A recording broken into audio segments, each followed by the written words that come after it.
সুপ্রিয় দর্শক, আমি মোর্শেদুল ইসলাম সবাইকে স্বাগত জানাচ্ছি সম্পাদকীয়তে। আমাদের আজকের বিষয় ট্রাম্পের আমেরিকা ও বিশ্ব পরিবেশের ভবিষ্যৎ। আজকে আমাদের সাথে আলোচনার জন্য যারা যোগ দিয়েছেন আমি পরিচয় করিয়ে দিচ্ছি। রয়েছেন সৈয়দ মারগুব মোর্শেদ, সাবেক সচিব, বিটিআরসির চেয়ারম্যান। রয়েছেন ডক্টর এ আতিক রহমান, পরিবেশ ও জলবায়ু বিশেষজ্ঞ। রয়েছেন আশফাকুর রহমান, সাবেক রাষ্ট্রদূত।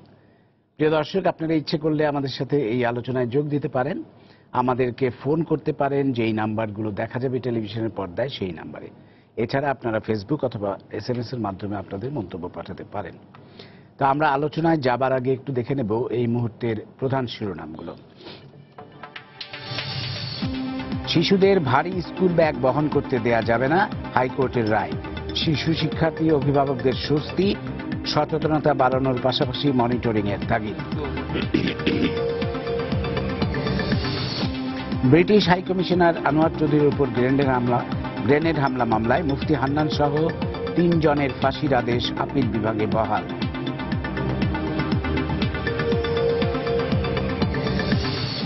(2021) সালের মধ্যে বিদ্যুৎ উৎপাদনের সক্ষমতা 24,000 মেগাওয়াটে উন্নীত করা হবে। অদম্য বাংলাদেশ প্রতিপাদ্যে বিদ্যুৎ ও জ্বালানি সপ্তাহের উদ্বোধন করে বললেন প্রধানমন্ত্রী। ভিসার মেয়াদ শেষ হওয়া 2 লাখ প্রবাসী বাংলাদেশিকে নতুন করে কাজের সুযোগ দেবে মালয়েশিয়া। কুয়ালালামপুর থেকে ফিরে বাণিজ্য মন্ত্রী। কার্যকর পদক্ষেপ নেওয়ার তাগিদ। এবং রাজধানীর বনানী থেকে নিখোঁজ 4 জনের হদিস পাওয়ার আগেই আরও 2 তরুণ উধাও। জঙ্গিরা কৌশল পাল্টে পুনর্গঠিত হচ্ছে, আশঙ্কা নিরাপত্তা বিশ্লেষকদের। আমরা চলে আসবো আমাদের আলোচনায়। আমরা জানি যে আমেরিকার নবনির্বাচিত প্রেসিডেন্ট, মানে নতুন নির্বাচিত হয়েছেন, যিনি খুব শিগগিরই তার দায়িত্বভার গ্রহণ করবেন, ডোনাল্ড ট্রাম্প।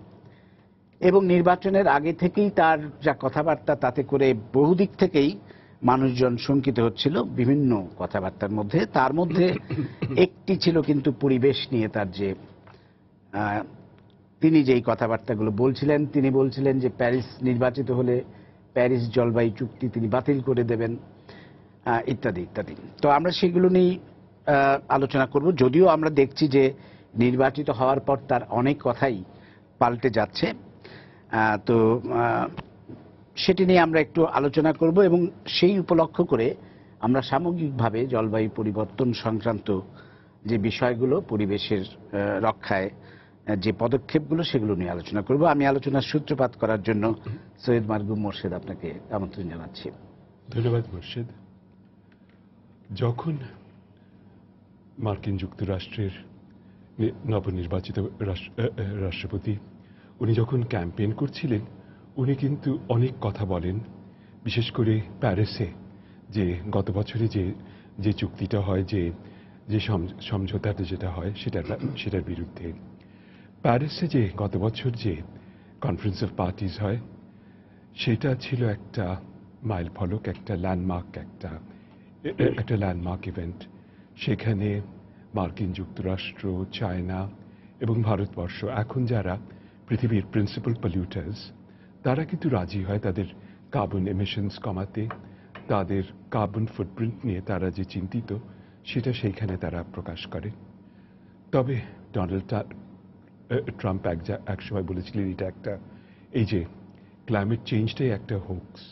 এবং ডোনাল্ড ট্রাম্প, যাকে প্রথমে মনে করা হচ্ছিল, যাকে আমেরিকার এনভায়রনমেন্ট প্রোটেকশন এজেন্সির যাকে প্রধান করবেন মাইরন এবল, সেই ভদ্রলোকও বলতেন যে এইটা খুব এক্সাজারেটেড, অতিরঞ্জিত যেসব এই জলবায়ু পরিবর্তনের বিষয়ে যেসব কথা বলা হয়। তারপরে দেখা গেছে নির্বাচিত হয়ে কিন্তু উনি আবার যাদের উপদেশ অনুযায়ী উনি কাজ করছিলেন তাদের কাছ থেকে সরে এসছেন। এবং বোধহয় গত পরশুদিন বা গতকালই উনি ডেমোক্রেটিক প্রেসিডেন্সিয়াল ক্যান্ডিডেট অ্যাল গোরের সঙ্গে ওর বৈঠক হয়। এবং ভাইস প্রেসিডেন্ট যিনি ছিলেন যখন ক্লিন্টন প্রেসিডেন্ট ছিলেন, যিনি একজন পরিবেশবিদ, ওর সঙ্গে কথা বলেছেন। এবং পরে অ্যাল গোর বেরিয়ে এসে বলেছেন বলে ওদের খুব কনস্ট্রাকটিভ গঠনমূলক আলোচনা হয়েছে এবং আবার হয়তো ওরা বসবেন। তবে সেই জন্য আমরা মনে করতে পারি যে হয়তো উনি যে কথাগুলো বলেছিলেন যখন উনি ক্যাম্পেইন করছিলেন, যখন উনি ওই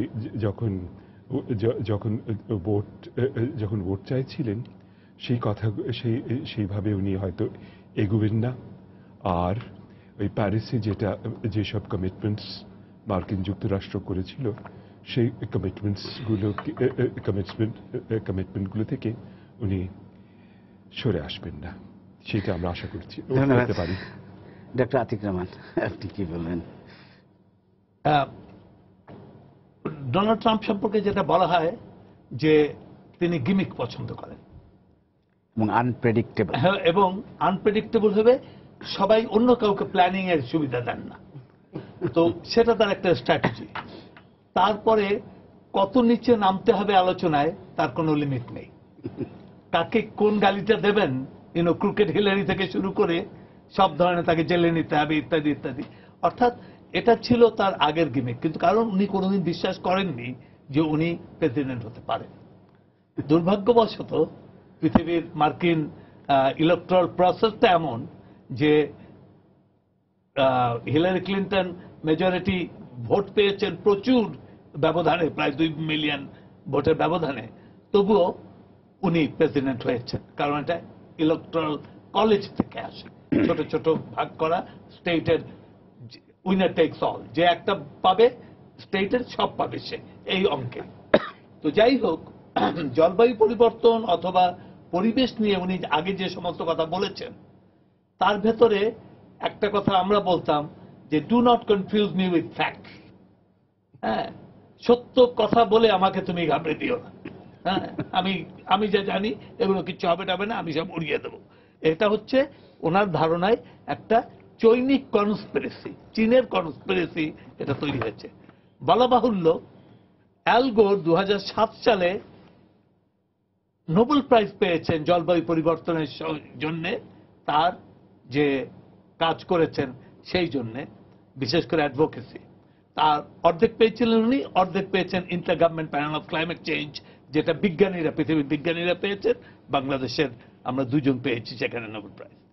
তো এই সমস্ত অবস্থার ভেতরে জলবায়ু পরিবর্তন, এখন তাকে একটা সিদ্ধান্ত নিতে হবে, কথা বলতে হবে। আমরা সবাই মোটামুটি জানি যে প্যারিসের একটা বড় এগ্রিমেন্ট হয়েছে। এগ্রিমেন্টের ভিতরে অনেক লিমিটেশন আছে, কিন্তু পৃথিবীর ইতিহাসে এই প্রথম এগ্রিমেন্ট যেখানে 206টা এন্টিটি, দেশ এবং পার্টিজ বলে যাদেরকে, ছোট ছোট ভূখণ্ড আছে, সবাই মিলে এই প্রথম সমগ্রভাবে এক কথায় এগ্রি করেছে, যোগাযোগ একদিনই 175টি দেশ স্বাক্ষর করেছে। তো এটা খুব, যেহেতু সবাই স্বাক্ষর করেছে সেহেতু এর মধ্যে দুর্বলতা থাকবে, কারণ তা না হলে ঝগড়া চলতে থাকবে, আলোচনা চলতে থাকবে বহুদূর। তো এটা একটা সুদূর প্রসারী চিন্তাধারা, এর মধ্যে অনেক দুর্বলতা আছে।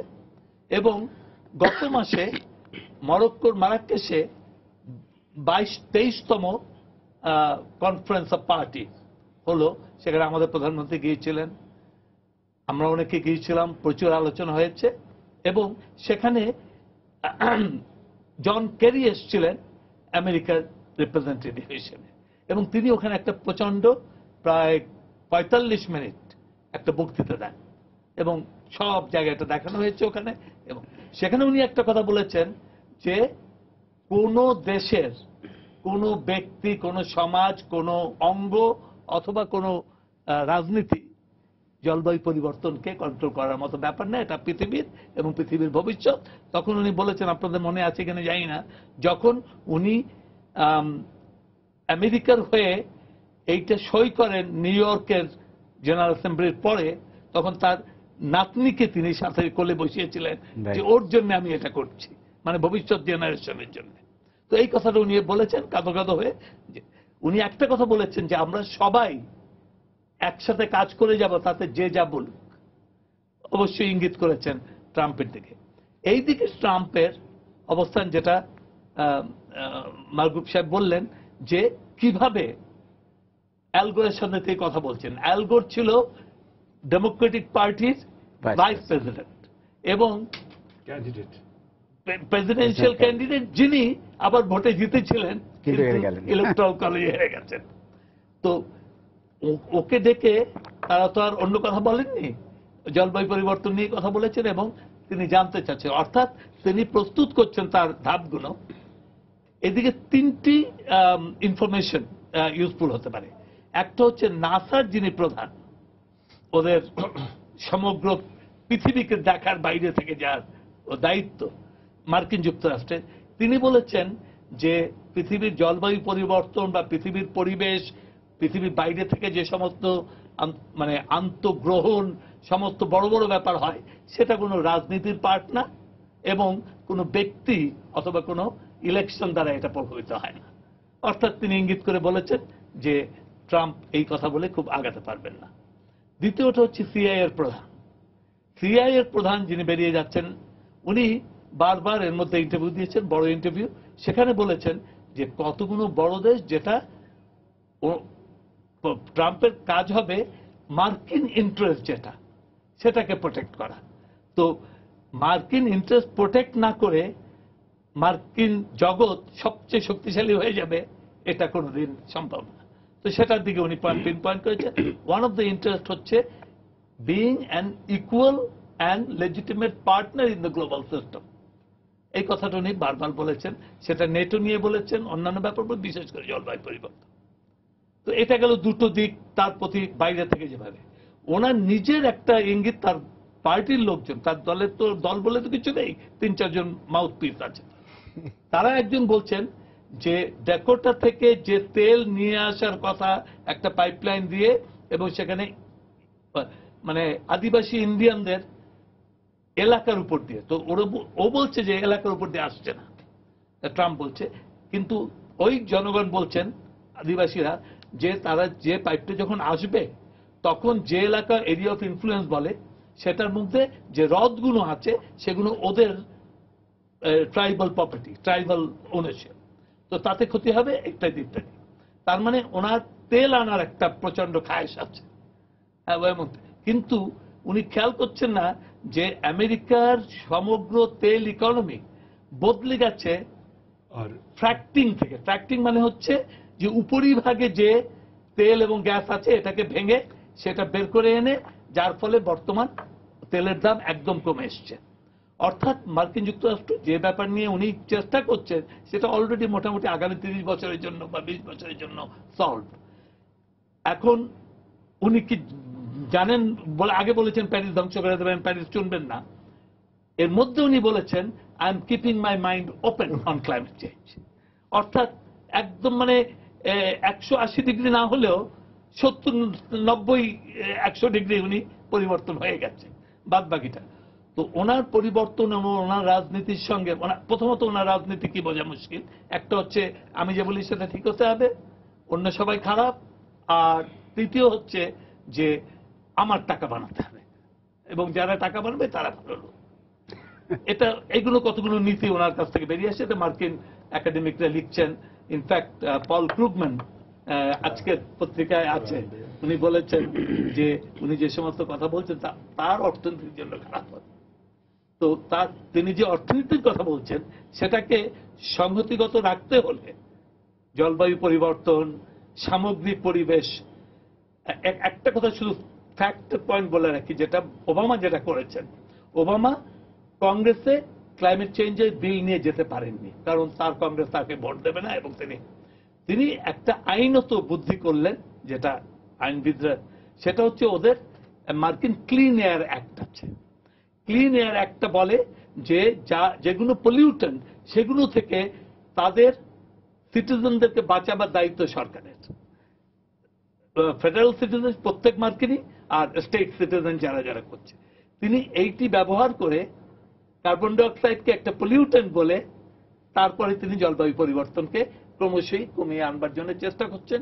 এবং একথা সত্য যে কটা বিজ্ঞানী, বড় বড় বিজ্ঞানী জলবায়ু পরিবর্তনকে নিয়ন্ত্রণে আনার জন্য বহু কথা বলছেন, তার মধ্যে মার্কিনীরা অন্যতম প্রধান।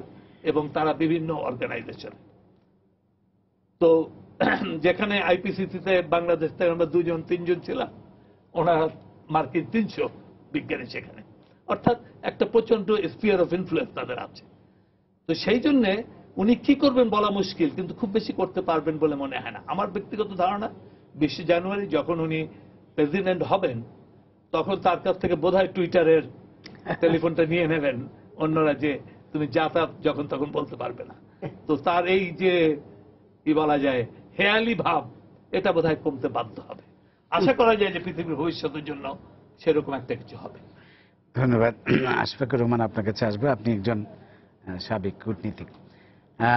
যেটা ডক্টর আতিক রহমান বললেন যে আসলে ট্রাম্প তার হেয়ালি দিয়ে কিছু করতে পারবেন না, যেহেতু তিনি এখন নির্বাচিত প্রেসিডেন্ট।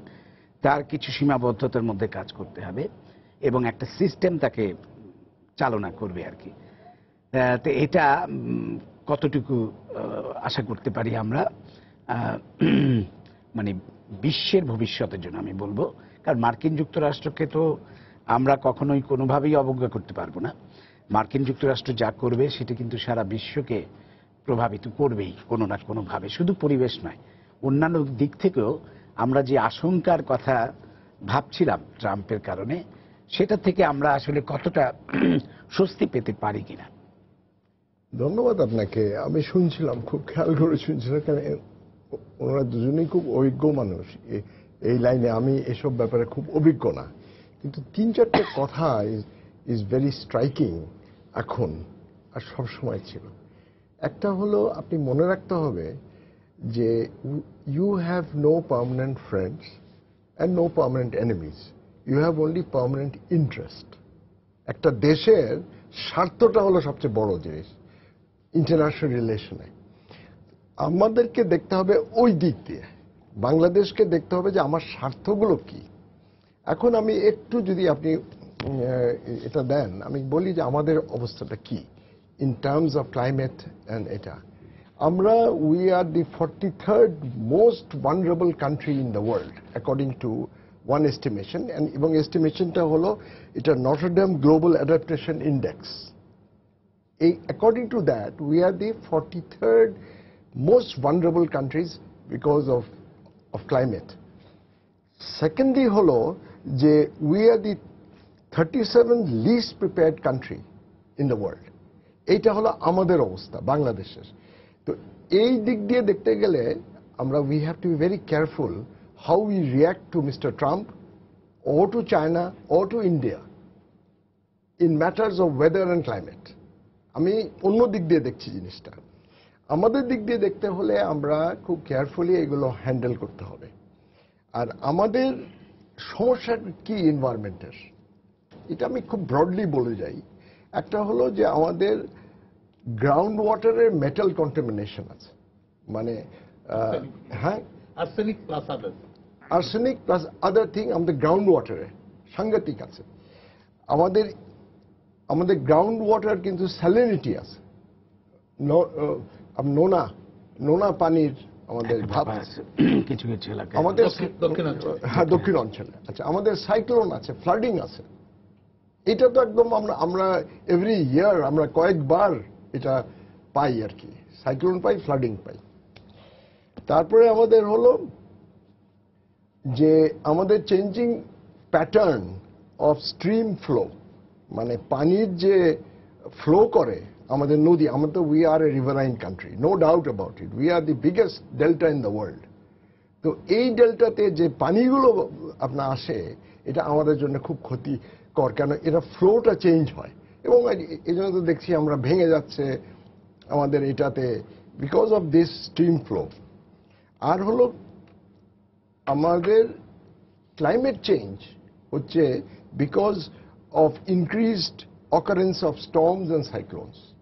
বিভিন্ন সময় স্টর্মস হচ্ছে, সাইক্লোন হচ্ছে, আমাদের ওয়েদার চেঞ্জ হচ্ছে। যেমন এই বছরই দেখেন আপনার কিছুটা চেঞ্জ হয়েছে, আমাদের পিরিয়ড অফ উইন্টার আর এগিয়ে আসছে, তারপরে এটা হচ্ছে, অনেক কিছু সবকিছুই তো চেঞ্জ হচ্ছে, ক্লাইমেট চেঞ্জের কারণে। Climate change. তো এখন আমাদের স্বার্থটা দেখতে হবে প্রথম, এবং আমরা কি করে আমেরিকার যে এই পাগলামো করুক বা বুদ্ধিমানের কাজ করুক, চায়না কি করছে এবং ইন্ডিয়া কি করছে, these are the two main countries which will affect our world weather, India and China. Carbon নিঃসরণকারী দেশ। Yes, absolutely. তো আমাদের এই পিকচারে দেখে মধ্যে আমাদের কি পলিটিক্স করতে হবে। দেখেন, আমরা কিন্তু we are not in politics, international politics. We are not a big player, but we are a very crucial player. কেন আমরা we are the victims. So we will have to maintain a certain kind of আমাদের প্রোটেকশনের জন্য আমাদের করতে। যাই হোক, আমি এইগুলো ব্রড কথাগুলো বললাম। আমাদের সায়েন্টিস্টরা, আমাদের বিজ্ঞানী, তারপরে ওনারা যারা আছেন technical expert, they have to advise us. Us মানে হলো জনগণকে বলতে হবে যে দেখেন এই এই স্টেপস নেন। আমরা এখন স্টেপস তো অনেক কিছু নেওয়া যায়, কিন্তু certain steps we can take immediately. একটা হলো কিছু ইন্ডাস্ট্রি আছে আমাদের, পাল্প অ্যান্ড পেপার, তারপরে আমাদের আছে ফার্মাসিউটিক্যালস, তারপরে মেটাল ইন্ডাস্ট্রি। এইসব ইন্ডাস্ট্রিগুলো they create pollution. Food industry, fertilizer and pesticide, এইগুলো আমাদের কন্ট্রোল করতে হবে। আমাদেরকে these industries must be put under certain constraints. America কি হচ্ছে করুক, তারা ওরা করুক, আমাদেরকেও করতে হবে, আমাদেরটা করতে হবে। আমাদেরটা অ্যাটলিস্ট আমাদের রিজনে এইসব যেগুলো আমি বললাম অসুবিধাগুলো, এগুলো না। আচ্ছা, খুব টক্সিক কেমিক্যাল আছে বাংলাদেশে, অনেক টক্সিক কেমিক্যাল আছে। এইগুলো পলিউটার্স, মেজর পলিউটার্স ইন বাংলাদেশ। এইগুলো আমাদের যেমন ট্যানারি, আমাদের লেদার ইন্ডাস্ট্রি থেকে অনেক পলিউটেন্স আছে, এগুলো কন্ট্রোল করতে হবে। আর pulp, paper, pharmaceuticals, fertilizer, pesticide, industrial chemicals, এইগুলো করতে হবে। আর এয়ার পলিউশন আছে, স্পেশালি ইন আরবান এরিয়া। দেখেন না, অনেক সময় ধুলোর জন্যে আমাদের বাচ্চারা লাংসের অসুখ হচ্ছে, এটা অ্যাজমা হচ্ছে। তো এখন এইগুলো তো আমাদের দেখতে হবে। এখন এইটা কি step over, then we play the international politics. আমরা যেই দিকে চাপ হয় সেই দিকে যাব। ধন্যবাদ। আমাদের সাথে একজন দর্শক আছে টেলিফোনে, আমরা একটু ফোনটা নেই। প্রিয় দর্শক, আপনার পরিচয়টা দিয়ে প্রশ্নটা করুন। জি, আসসালামু আলাইকুম। ওয়ালাইকুম সালাম। আমি রাসেল বলছি জয়পুরহাট থেকে। বলুন। জি, আমার প্রশ্নটা এরকম যে বিশ্বে কার্বন ডাই অক্সাইড নিঃসরণের ক্ষেত্রে আমেরিকা 1 নম্বরে আছে, এবং বিশ্বের যে জলবায়ু, এই জলবায়ু যে নেগেটিভ পরিবর্তন, এর জন্য আমেরিকাই প্রধানত দায়ী। এবং দুঃখের কথা হলো যে এই জলবায়ু, গোটা বিশ্বে জলবায়ু নিয়ন্ত্রণের বিষয়টা আবার আমেরিকাই নিয়ন্ত্রণ করছে। তাহলে আমরা কোথায় যাব? এই দায়িত্বটা কি অন্য কোনো প্রতিষ্ঠান, যেমন জাতিসংঘ বা অন্য কোনো প্রতিষ্ঠান নিতে পারে না? বা এভাবে যদি চলতেই থাকে তাহলে বিশ্বের ভবিষ্যৎ জলবায়ু বা পরিবেশের অবস্থা কিরকম হবে? আমি এটি জানতে চাই, প্রত্যেকজন আলোচকের কাছে এটি জানতে চাই। ডক্টর আতিক রহমান, আপনি বলবেন কি? চমৎকার প্রশ্ন। এই নিয়ে প্রচুর আলোচনা হচ্ছে। মার্কিন যুক্তরাষ্ট্র প্রধান দায়ী, মানে একটা দেশকে যদি আমরা ধরে নেই দুটো হিসেবে, একটা হচ্ছে সামগ্রিক পরিমাণ কত, আরেকটা বলা হচ্ছে মাথা পিছু পরিমাণ কত, পার ক্যাপিটা। এই দুটোতেই মার্কিন দেশ সবচেয়ে এগিয়ে আছে। একটা হিসাবে বলা হয় যে নিউ ইয়র্কের জাস্ট ম্যানহাটেনে যত এনার্জি খরচ হয়ে কার্বন ডাই অক্সাইড এবং আদার এমিশন বেরোয়, সমগ্র বাংলাদেশের 16 কোটি লোক সেটা তৈরি করে না। অতএব সেই অর্থে ন্যায়সঙ্গতভাবে বলেছেন নাসির সাহেব যে এটা হচ্ছে। এখন এটাকে আন্তর্জাতিক পর্যায়ে জাতিসংঘ কিছু করতে পারে কি পারে না? হ্যাঁ, করছে। সেটাই হচ্ছে এই যে সামগ্রিক আলোচনা, যেটা প্যারিস কনফারেন্স হলো, তার আগে একটা ক্লাইমেট কনভেনশন হয়েছে যেখানে মার্কিন যুক্তরাষ্ট্র রাজি হয়েছিল, তারপরে একটা কিয়োটো প্রোটোকল হয়েছিল 1997 সালে, যেখানে মার্কিন যুক্তরাষ্ট্র প্রথমে রাজি হয়েছিল, পরে তারা এটা থেকে বেরিয়ে এসে এই আন্দোলন বা প্রচেষ্টাটাকে সম্পূর্ণ ধ্বংস করে দিয়েছিল। সেখানে আমরা বলেছিলাম যে এক ধরনের মরাল ন্যায় করতে, তারা বললো না, মরাল ন্যায় হবে না, অর্থনৈতিক ন্যায় হবে। কে কত টাকা দেবে সেই হিসেবে কাজ করবে, তার কতগুলো পদ্ধতিগত দিক মার্কিনরাই তৈরি করলো, কিন্তু তারপরে তারা নিজেরা সেটা ভায়োলেট করলো। পরে জাপান, রাশিয়া এরা সবাই ওখান থেকে বেরিয়ে এসে সম্পূর্ণ জিনিসটাকে প্রায় ভেঙে দিয়ে আবার নতুন করে করা হলো। আরেকটা প্রিন্সিপাল ছিল এর আগে, এই প্রিন্সিপালটাকে বলা হয় কমন বা differentiated responsibility and respective capabilities. অর্থাৎ বিশ্বকে বাঁচানোর দায়িত্ব সবার, সাধারণ দায়িত্ব, কিন্তু সেই দায়িত্বটা ভিন্নতর হবে যার যার কতখানি সে উদ্গীরণ করেছেন গ্রিন হাউস গ্যাস তার ভিত্তিতে, এবং রেসপেক্টিভ ক্যাপাবিলিটিস কার কি ক্ষমতা আছে। সেই অর্থে যেটা করা হয়েছিল সেখান থেকে এই প্যারিস কনফারেন্সে বেরিয়ে আসার একটা সুযোগ নিয়েছেন তারা। এখন বলছেন যে সবাইকে কম হলেও দায়িত্ব নিতে হবে। এখন আমরা সেই পর্যায়ে এসে কিছু হচ্ছে না তা না, অনেক কিছু হচ্ছে, কিন্তু যত দ্রুত করা উচিত, অর্থাৎ এই শতাব্দীর শেষে যে 2 ডিগ্রির উপরে যদি টেম্পারেচার আমাদের যে সময় ইন্ডাস্ট্রিয়াল পিরিয়ড শুরু হয়েছিল, শৈল্পিক সভ্যতা, সেখান থেকে বেশি বেড়ে যায়, তাহলে প্রভূত ক্ষতি হবে, বহু সাইক্লোন বেড়ে যাবে, বন্যা বেড়ে যাবে, খরা বেড়ে যাবে পৃথিবীর সমস্ত জায়গায়। আমরা যেটা খুব বেশি দেখি না সেটা হচ্ছে ওয়াইল্ড ফায়ার, যেটা ক্যালিফোর্নিয়া, অস্ট্রেলিয়ায় হয়, আগুন জ্বলে যায় ইত্যাদি, বহু ধরনের ক্ষতি, এগুলো বাড়বে এবং সমগ্র মানবতার ক্ষতি হবে। সেই জন্য চেষ্টা করা হচ্ছে, এবং এই আলোচনা যেটা আমি এর আগে বলেছি, প্যারিসে এগ্রিমেন্ট হলো, মারাকাশে আলোচনা হচ্ছে, সিদ্ধান্ত নেওয়া হচ্ছে, সেগুলোতে করা হচ্ছে, কিন্তু যত দ্রুত করা উচিত তত দ্রুত করা যাচ্ছে না। বলা হচ্ছে যে যদিও 2 ডিগ্রি নিচে রাখা উচিত, কিন্তু সম্ভবত অঙ্ক কষে দেখা যাচ্ছে 3.7 ডিগ্রি নিচে আমরা হয়তো রাখতে পারবো না। আমি একটু যোগ করতে চাই, ডক্টর আতিক রহমান ঠিকই বলেছেন, এখানে কাজ এগুচ্ছে, কিন্তু মানে ঠিক আমাদের যে গতিতে এগুলো উচিত সেভাবে হচ্ছে না। একটা কথা আপনি ঠিকই বলেছেন, আমাদের যে যিনি প্রশ্ন করেছেন ঠিকই কথা বলেছেন, যে দায়ী মার্কিন যুক্তরাষ্ট্র, তারপরে অন্যান্য দেশও আছে দায়ী, যেমন এখন বর্তমানে চায়না এবং ভারতবর্ষ। কিন্তু এখানে মার্কিন যুক্তরাষ্ট্রের ভূমিকাটা অত্যন্ত গুরুত্বপূর্ণ। গত বছরে প্যারিসে মার্কিন যুক্তরাষ্ট্র রাজি হয় কার্বন এমিশনস কমাতে, এবং সেই কারণে চায়নাও রাজি হয়, সেই কারণে ভারতবর্ষও রাজি হয়। এখন মার্কিন যুক্তরাষ্ট্র যদি বলে না আমরা করব না, তখন চায়নাও পিছিয়ে যাবে, ভারতবর্ষও পিছিয়ে যাবে। আর মার্কিন যুক্তরাষ্ট্রের গলায় বা চায়নার গলায় ঘণ্টা অন্য ছোট দেশদের পক্ষে তো বসানো সম্ভব না। অত্যন্ত শক্তিশালী বিড়াল দুইটাই। তো সেই জন্যে আমাদেরকে চাপ অব্যাহত রাখতে হবে, আমাদের যে সমস্যা হবে সেটা তুলে ধরতে, যে আমাদের একটা দেশের বড় অংশ যদি ক্লাইমেট চেঞ্জের ব্যাপারে আমরা পদক্ষেপ না নিই, জলবায়ু পরিবর্তনের ব্যাপারে আমরা পদক্ষেপ না নিই, আমাদের একটা বিশাল অংশ সমুদ্রের তলায় চলে যাবে, আমাদের দেশে শরণার্থী হবে। এখন একটা জিনিস, এই যে সিরিয়াতে যে এখন গৃহযুদ্ধ চলছে বা মালিতে চলছে, এইটাও খানিকটা ক্লাইমেট চেঞ্জের কারণে। সিরিয়াতেও অনেক দিন খরা গেছে, মালিতেও সাহেলে খরা গেছে, সেই কারণে অনেক লোক এক জায়গা থেকে আরেক জায়গা লোককে সরতে হয়েছে, এবং গৃহযুদ্ধ সেই কারণে হয়েছে।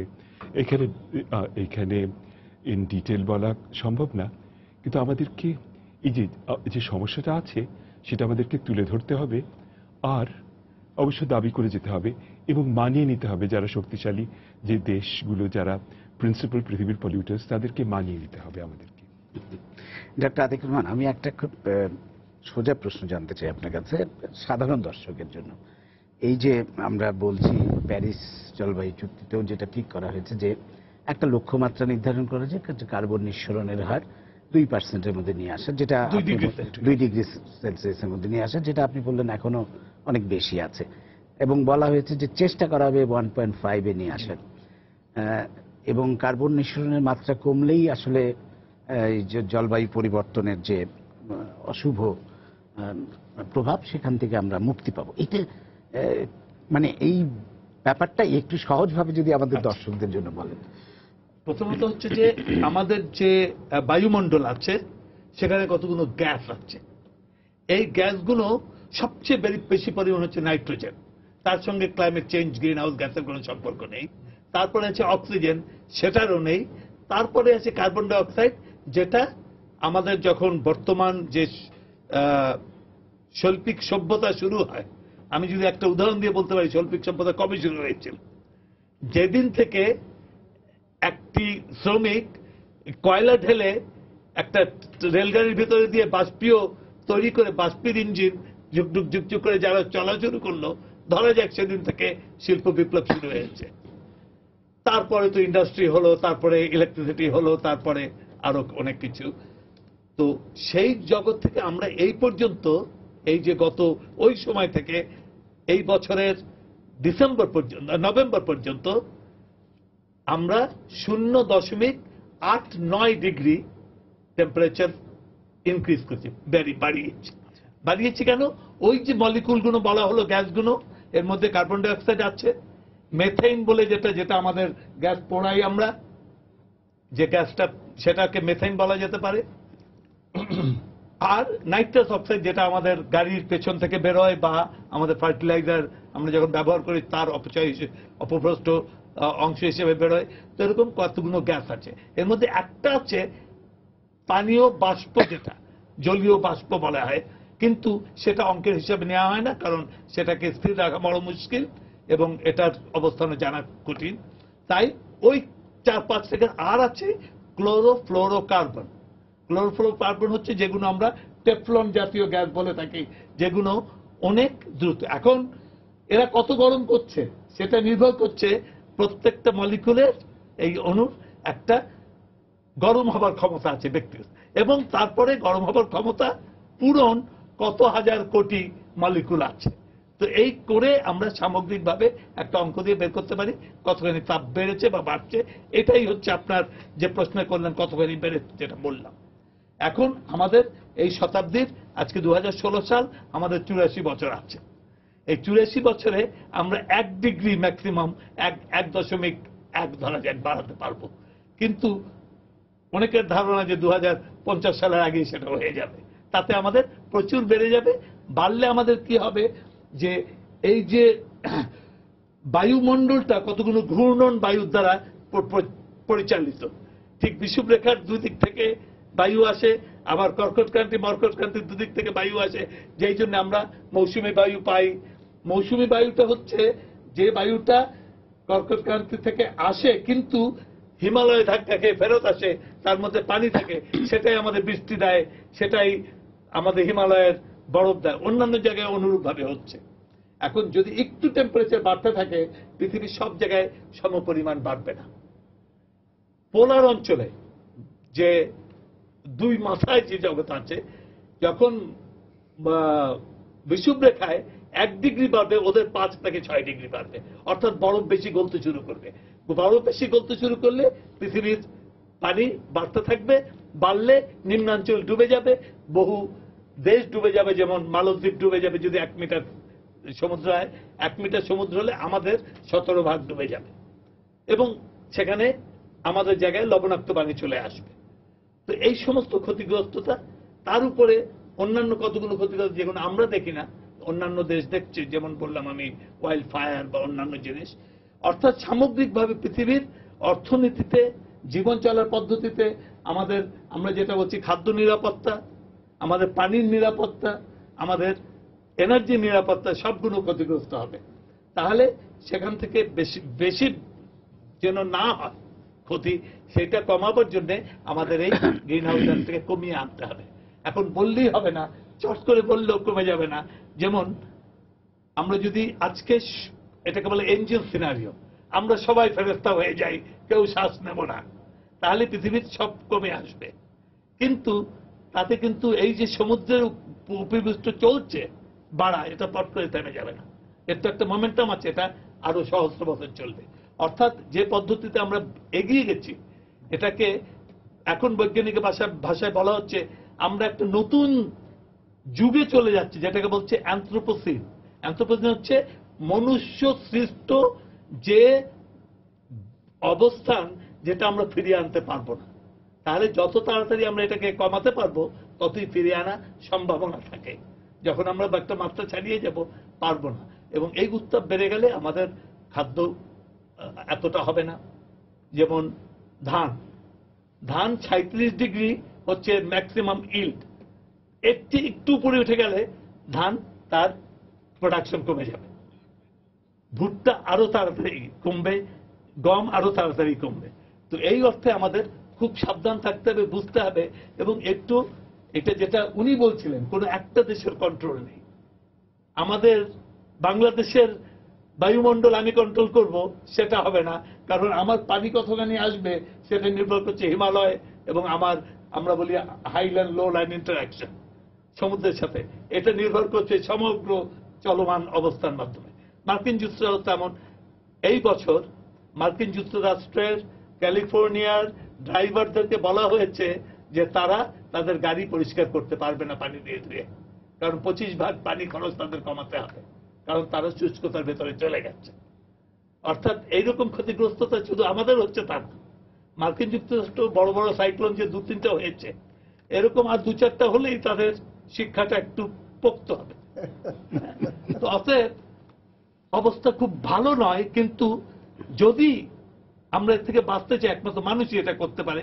কিন্তু সেই জন্য উনি যেটা বলছিলেন সমগ্র দেশের মানুষ, নবী ভাই যেটা বলছিলেন যে সমগ্র ভাবে আমরা আলোচনার মাধ্যমে একটা সুস্পষ্ট জায়গায় যেতে হবে। তার পদ্ধতিগত দিক শুরু হয়েছে, কিন্তু গতিটা যত দ্রুত হওয়া উচিত তত দ্রুত হচ্ছে। আশফাকুর রহমান, আপনি কি বললেন? বিশেষ করে এটি প্যারিস জলবায়ু চুক্তিতে আরেকটি ব্যাপার ছিল ক্ষতিপূরণের ব্যাপারটি, যে যেই সমস্ত দেশগুলো ক্ষতিগ্রস্ত হচ্ছে, বিশেষ করে অনুন্নত দেশগুলো বা উন্নয়নশীল দেশ, তাদেরকে ক্ষতিপূরণ দেওয়া, এবং সেটি ছিল সম্ভবত $100 মিলিয়ন প্রতি বছরে। 100 বিলিয়ন।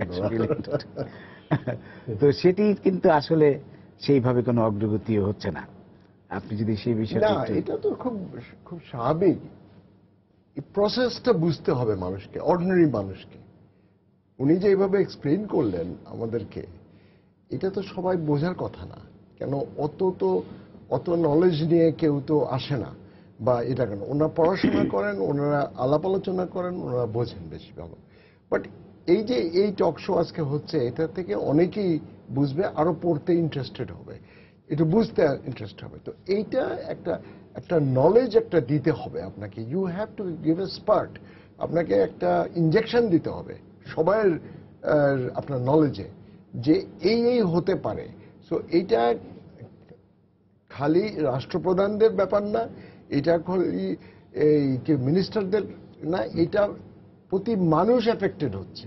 এখানে যেমন খাদ্যতে আমরা সবাই এফেক্টেড হই যদি না থাকে খাদ্য, তো ঠিক তেমনি এইটা যে এফেক্ট করবে এইটা আমাদের না, এটার জন্য আমাদের মানুষকেও আসলে সচেতন হতে হবে, মানুষকে। এবং আজকে প্রধানমন্ত্রী একটা যে জিনিস বলেছেন, যে বিদ্যুৎ সাশ্রয় করার জন্য আমাদের ঘরের সুইচটা বন্ধ করে আসতে হবে যখন আমরা বেরোচ্ছি। এটা চমৎকার কথা তুমি বলেছেন, যে আমি নিজেও তা করি এখনো।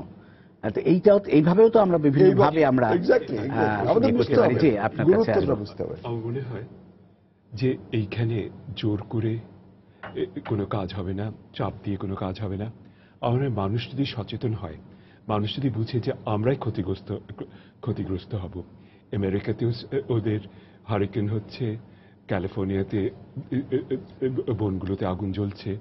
তো আমাদেরকে আমরা যখন নিজেরা বুঝবো যে আমাদের ক্ষতি হচ্ছে, মানুষকে আমার মনে হয় সচেতন করতে হবে, সাধারণ মানুষকে সেন্সিটাইজ করতে হবে। এখন যদি আমরা সাধারণ মানুষকে সেন্সিটাইজ করতে সক্ষম হই, তাহলে তারাই বাধ্য করবে তাদের নেতাদেরকে যে ঠিক আছে, পৃথিবীর স্বার্থে আমাদের সবার ইনলাইটেন্ড সেলফ ইন্টারেস্ট অনুযায়ী আমরা চলি, আমরা এই ব্যাপারে সমাধান যত শীঘ্রই সম্ভব at an accelerated pace আমরা টার্গেটসগুলোকে অ্যাপ্রক্সিমেট করতে চেষ্টা করি, লক্ষ্যগুলোতে পৌঁছতে চেষ্টা করি। ধন্যবাদ। ডক্টর আতিক রহমান, আপনার কাছে আসবো। আমাদের সময় প্রায় শেষ, 2 মিনিট হয়তো পাবেন আপনি। সবশেষে এই সচেতনতার বিষয়টি নিয়ে যদি একটু কিছু বলেন। সচেতনতা আজকে আমি ব্যক্তিগতভাবে 30 বছর আগে জলবায়ু পরিবর্তন নিয়ে কাজ শুরু করেছি।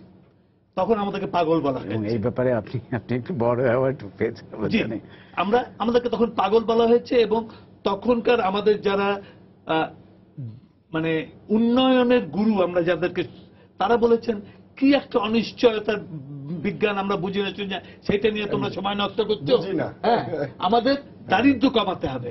তখন আমরা বলেছি হ্যাঁ দারিদ্র্য আমাদের কমাতে হবে, কিন্তু জলবায়ু পরিবর্তনকে যদি আমরা বাড়তে দেই তাহলে দারিদ্র্যের প্রচেষ্টায় আমরা যতটুকু কমিয়ে এনেছি সেটাও উবে যাবে, সেটাকে আমরা ধরে রাখতে পারবো না। অর্থাৎ এই যে জনসচেতনতা এটা বাড়েনি সে কথা, বাংলাদেশে প্রচুর বেড়েছে। গতকালকে আমি একটা সভা বাংলাদেশ ব্যুরো অফ স্ট্যাটিস্টিক্স আমাদের পরিসংখ্যান বিভাগে ওখানে হয়েছে, বাংলাদেশ ফরেস্ট্রি ডিপার্টমেন্ট আমাদের যে বন বিভাগ তারা বলছেন যে আমরা গ্রিন হাউস গ্যাস কতখানি বন এবং কৃষি থেকে বেরোয় সেটা আমরা বের করতে পারবো কিভাবে, কারণ প্রতি 3 বছরে 4 বছরে আমাদেরকে একটা এটাকে বলে আমাদের একটা রিপোর্ট দিতে হবে জাতিসংঘে যে আমরা কতখানি গ্রিন হাউস গ্যাস বের করছি, প্রত্যেকটা দেশকে দিতে হবে। এবং আরেকটা দিতে হবে যে এ ব্যাপারে আমরা কি করতে চাই, কি করব, সেগুলো সব একত্র করে তারা সিদ্ধান্ত করবে যে কার কতখানি বাড়ানো যায়। অর্থাৎ হচ্ছে না তা না, কিন্তু সাধারণ মানুষের কাছে পৌঁছছে না, এবং সাধারণ মানুষ কি করতে পারে সেটা বলা কঠিন। এখন একদিকে আমরা গ্রামাঞ্চলে কাজ করি, শুধু আমাদের দেশে না, আমরা এশিয়া, আফ্রিকা, ল্যাটিন আমেরিকায় সাধারণ ফার্মার আমাদের কৃষক ভাই বোনদেরকে জিজ্ঞেস করেছি কেমন কি অবস্থা, বলিনি যে জলবায়ু আপনাদের কি অবস্থা জীবনের, তখন আমাদের দেশের গ্রামের ভাষায় বলে কেমন যেন সব আউলে হয়ে গেছে। আমার জীবনের আমি আমার যখন বৃষ্টি আসার কথা তখন বৃষ্টি আসছে না, যখন আমি ধান লাগাবো ঠিক করেছি তখন আমি আমার সঠিক তারিখ পাচ্ছি ইত্যাদি ইত্যাদি। তার মানে একটা সচেতনতা অভিজ্ঞতার মাধ্যমে আসছে, কিন্তু বৈজ্ঞানিক সচেতনতা একটা বাংলাদেশের সরকারের এখন একটা বাংলাদেশ জলবায়ু climate change strategy and action plan আছে। সেটা যদি আমরা করতে পারি আমরা অলরেডি বহুদূর এগিয়ে গেছি। আমরা যেটাকে বলা হয় খাপ খাইয়ে নেয়া, অভিযোজন আমরা ভালো বাংলা বলি, আসলে খাপ খাইয়ে নেয়া, এটা কিন্তু সাধারণ মানুষ করছে। আপনি যদি দক্ষিণাঞ্চলে যান দেখতে পাবেন যে সাধারণ মানুষ তাদের ভিটে উঁচু করছে, কারণ তাদের গরম লবণাক্ত পানি এসে গেছে। ধন্যবাদ, আমাদের সময় শেষ। অসংখ্য ধন্যবাদ আপনাদের একটা চমৎকার আলোচনা উপহার দেওয়ার জন্য। একটা কঠিন বিষয়, সেই অর্থে কঠিন সাধারণ দর্শকের জন্য, কিন্তু আমার মনে হয় অনেক দর্শকই এর থেকে উপকৃত হয়েছেন। আপনাদের অসংখ্য ধন্যবাদ। প্রিয় দর্শক, সবাইকে শুভেচ্ছা। আগামীকাল আবার দেখা হবে রাত 10টায়। দেখার আমন্ত্রণ রইল। শুভরাত্রি।